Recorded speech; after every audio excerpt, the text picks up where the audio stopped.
돈을 바라보는 관점은 결국 개인의 경제적 미래를 결정하는 중요한 요소가 됩니다. 부자와 가난한 사람은 같은 돈을 가지고도 전혀 다른 시각을 가지고 있으며 부자와 가난한 사람의 차이가 자산 형성에 큰 영향을 미칩니다. 아래는 부자와 가난한 사람의 돈에 대한 인식 차이를 10가지로 정리한 내용입니다. 1. 돈을 일하게 만드는가, 직접 일하는가. 부자는 돈을 단순한 소비수단이 아닌 돈이 돈을 벌게 하는 도구로 활용합니다. 즉, 투자, 자산 증식 등에 집중하며 돈이 스스로 일하게 합니다. 가난한 사람은 돈을 벌기 위해 자신의 노동력을 투입하는 것만을 생각하고 돈을 투자하여 불리는 방법에 대한 관심이 부족합니다. 2. 자산과 부채를 구분하는가.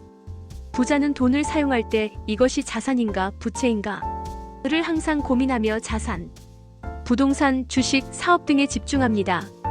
가난한 사람은 자동차, 명품, 신용카드 대출 등을 자산이라고 착각하며 실질적으로는 부채를 늘려가는 소비 패턴을 보입니다. 3. 수입을 다양화하는가, 한 가지 수입원에 의존하는가.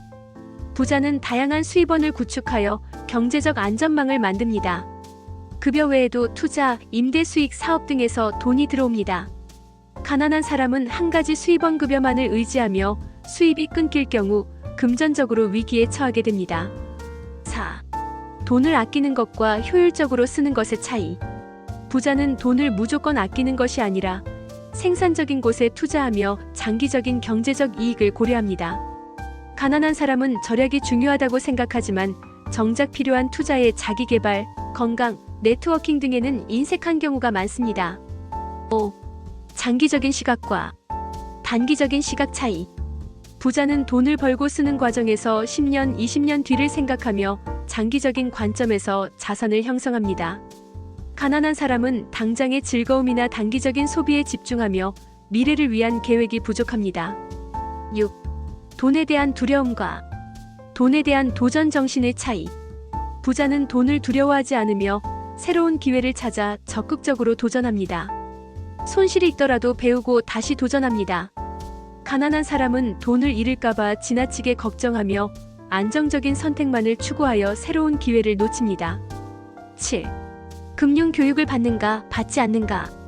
부자는 금융 지식을 스스로 공부하고 세금, 투자, 경제 흐름 등에 대한 이해도가 높습니다. 가난한 사람은 금융 교육을 중요하게 여기지 않고 돈에 대한 기본적인 개념 복리, 자산 관리, 부채 활용법 등이 부족한 경우가 많습니다. 8. 네트워킹과 인간관계의 중요성. 부자는 성공한 사람들과의 네트워크를 통해 새로운 기회와 정보를 얻습니다. 가난한 사람은 가난한 사람들과 어울리며 비슷한 소비 패턴을 공유하는 경우가 많습니다. 9. 투자와 소비의 차이를 아는가. 부자는 돈을 쓸 때 이것이 나에게 어떤 가치를 가져다 줄 것인가 를 고민하며 투자적인 소비 교육, 건강, 자산 등에 집중합니다. 가난한 사람은 돈이 들어오면 가장 먼저 소비부터 하고 돈이 남으면 저축하거나 투자합니다. 10. 돈이 많아야 부자가 된다고 생각하는가. 부자는 부는 단순히 돈의 액수가 아니라 돈을 운영하는 방식과 태도에서 온다고 믿습니다. 즉, 경제적 자유와 돈을 대하는 태도가 중요하다고 생각합니다. 가난한 사람은 돈이 많아야 부자가 된다라고 생각하며 돈을 버는 방법보다는 한탕을 노리거나 로또 같은 단기적인 행운에 기대는 경우가 많습니다. 결론. 부자와 가난한 사람의 가장 큰 차이는 돈을 대하는 태도와 관리 방식에 있습니다. 단순히 돈을 많이 버는 것이 중요한 것이 아니라 돈을 어떻게 다루고 어떤 방식으로 성장시키느냐가 핵심입니다. 위의 10가지 차이를 이해하고 실천하려는 노력이 있다면 누구나 경제적 자유를 향해 나아갈 수 있습니다. 중요한 것은 돈을 단순한 소비의 도구가 아니라 삶을 풍요롭게 만들어줄 자산으로 바라보는 시각을 가지는 것입니다. 지금까지 시청해주셔서 감사드리며 내용이 마음에 드시면 좋아요, 구독 눌러주시면 감사하겠습니다.